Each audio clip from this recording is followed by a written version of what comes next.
Dating back 4,000 years, falconry is the art and practice of training of birds of prey to hunt their quarry in a natural environment in a symbiotic relationship with man.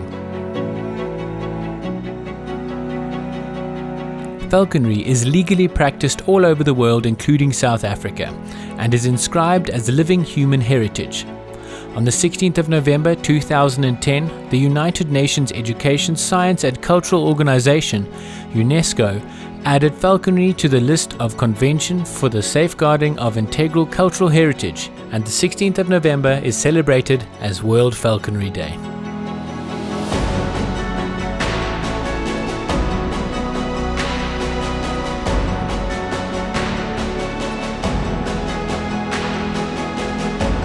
Falconers will often describe flying their birds as having a front row seat to one of nature's greatest spectacles. It is the goal of a falconer to recreate what happens naturally in the wild. The only difference is that a human involves himself in the process.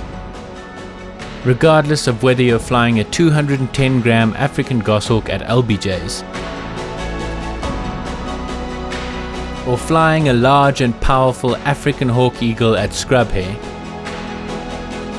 or watching a peregrine falcon stoop out of the sky at a recorded speed of 367 km per hour at Yellowbill Duck, falconry is spectacular.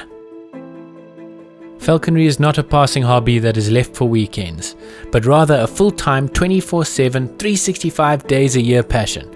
The birds partnered with demand nothing less, as their very welfare is in the hands of their falconer. Specifically designed housing, equipment and perches are used to guarantee the bird's safety and good health.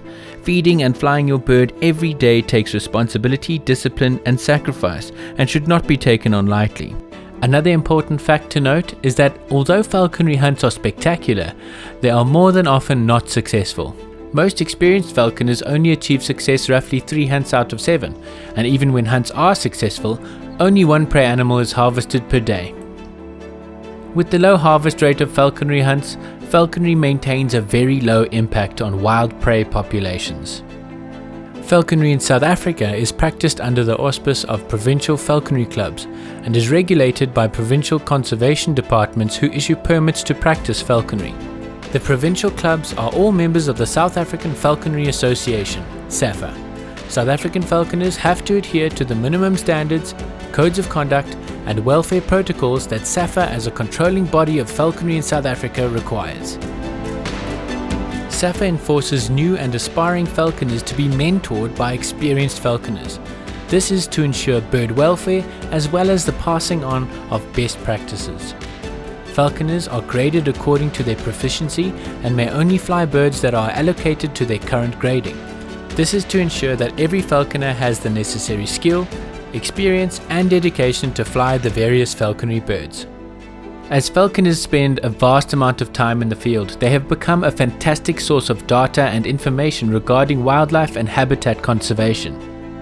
When there are changes that occur in an ecosystem, the falconers are usually the first to notice. They can provide an early warning system that can help measures be put in place in time to conserve and protect at-risk wildlife or ecosystems. A prime example of this would be the negative effect of DDT and other organochlorine pesticides had on the North American peregrine falcon.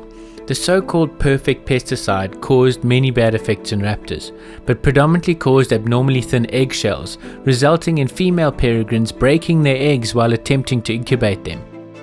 This decimated the peregrine population.